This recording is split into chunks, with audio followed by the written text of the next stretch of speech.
Hello students, I am Mantasha रुबा।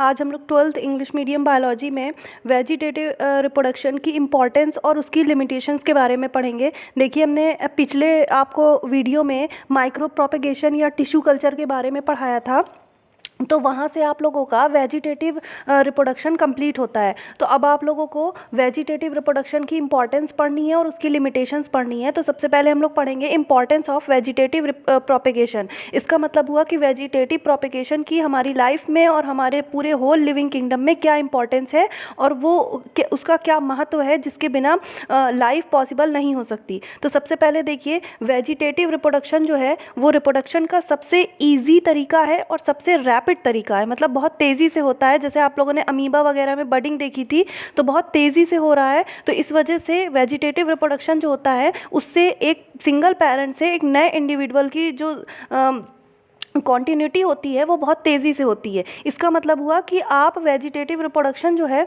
वो single parent से भी करा सकते हैं। तो इसकी वजह से इसमें कोई डबल पेरेंट की ज़रूरत नहीं है, बहुत तेज़ होता है, बहुत ही ईजी होता है।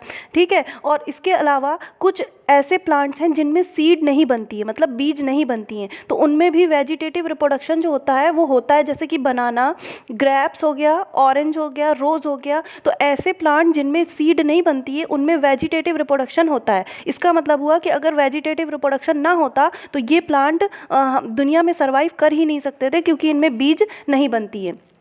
इसके अलावा देखिए, कुछ प्लांट ऐसे भी हैं जिनमें बीज बनती है, उसके बावजूद इनमें वेजिटेटिव रिप्रोडक्शन कराया जाता है ताकि उसकी क्वालिटी को अच्छा किया जा सके। जैसे हमने आप लोगों को ग्राफ्टिंग वगैरह पीछे पढ़ाई थी, तो उसमें आप लोगों ने देखा था कि मैंगो, सिट्रस प्लांट, लीची वगैरह में आप कलम काट के दूसरे प्लांट की सियोन और स्टॉक को जोड़ रहे हैं, जिससे नए क्वालिटी का पौधा तैयार हो रहा है, उसमें पुराने पेरेंट प्लांट से ज़्यादा अच्छी क्वालिटी। तो इसका मतलब हुआ कि वेजिटेटिव रिप्रोडक्शन जो होता है वो कुछ सीड वाले प्लांट्स में भी कराया जाता है उनकी क्वालिटी को बढ़ाने के लिए। और इसके अलावा देखिए, वेजिटेटिव रिप्रोडक्शन जो होता है उनमें क्या होता है कि जैसे पेरेंट होते हैं उनकी बिल्कुल एग्जैक्ट कॉपी जो होती है वो उनके इंडिविजुअल्स में या उनके डॉटर में उतर आती है। तो इससे क्या होता है कि जो जेनेटिक कॉन्टिन्यूटी होती है वो बिल्कुल सेम बनी रहती है। इसका मतलब हुआ कि जो कैरेक्टर पेरेंट्स में है, same as it is character जो है वही जेनेटिक कॉपी जो होती है वो डॉटर या इंडिविजुअल्स में उतर आती है। इसके लिए देखिए, एक डेफिनेशन भी दी गई है, हाईलाइट है, such a population of genetically identical plants derive from an individual is called a clone. इसका मतलब हुआ कि ऐसे प्लांट्स या ऐसे ऑर्गेनिज्म जिनमें सेम एज इट इज़ उनकी कॉपी उतरती है, तो ऐसे इंडिविजुअल्स को हम लोग क्लोन कहते हैं। क्लोन के बारे में आप लोगों ने सुना होगा, ये टेक्निक क्लोनिंग कहलाती है। मतलब बिल्कुल पेरेंट की तरह ही बिल्कुल सेम इंडिविजुअल्स का उतरना, उनकी जेनेटिक कॉपी का उतरना ही क्या होता है, क्लोन या क्लोनिंग कहलाता है। तो इस तरह माइक्रो प्रोपेगेशन और वेजिटेटिव रिप्रोडक्शन जो है वो हमारी लाइफ में, प्लांट किंगडम में बहुत ही इंपॉर्टेंस रखता है, जिसकी वजह से बहुत सारे प्लांट जो होते हैं वो अपने कॉन्टिन्यूटी को बनाए रखते हैं। अगर अर्थ पे वेजिटेटिव प्रोपेगेशन ना होता तो बहुत सारे प्लांट पृथ्वी पे सर्वाइव कर ही नहीं सकते थे, क्योंकि उनमें क्या होता है वो लोअर कैटेगरी के होते हैं और उनमें बीज वगैरह या हायर कैटेगरी के जेनेटिकल ऑर्गन नहीं बनते हैं। तो वेजिटेटिव प्रोपेगेशन जो होता है उन सभी लोअर कैटेगरी के ऑर्गेनिज्म के लिए यूज़फुल है जो बहुत हम लोगों की तरह डेवलप्ड नहीं है।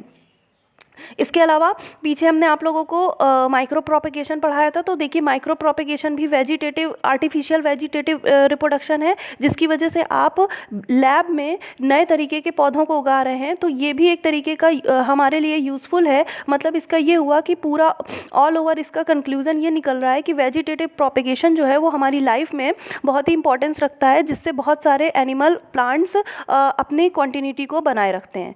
अब देखिए, जिस तरह इसकी इंपॉर्टेंस है उसी तरह इसकी कुछ लिमिटेशंस भी है कि मतलब वेजिटेटिव रिप्रोडक्शन जो होता है उसकी कुछ लिमिटेशन भी है कि वो कुछ चीज़ें ऐसी हैं उसमें जो आगे हायर कैटेगरी के ऑर्गेनिज्म में है और वेजिटेटिव में नहीं होती है। तो देखिए, सबसे पहली बात तो वेजिटेटिव रिप्रोडक्शन जो होता है ये प्लांट के किसी पार्ट से होता है, जैसे कि रूट हो गया, स्टेम हो गया या लीफ हो गई, जिसकी वजह से जो इसमें ना ही गैमीट फ्यूज़न होता है, ना गैमीट बनता है और ना ही कोई डबल पेरेंट की ज़रूरत होती है। तो इसकी वजह से आप कोई नई प्रजाति को उगा नहीं सकते हैं। ठीक है। तो ये इसकी लिमिटेशन हो गई, क्योंकि 1, 2, 3 पीढ़ी के बाद वेजिटेटिव रिप्रोडक्शन से उसकी क्वालिटी जो है वो ख़राब हो जाएगी। तो इस वजह से वेजिटेटिव रिप्रोडक्शन की कुछ लिमिटेशंस भी हैं।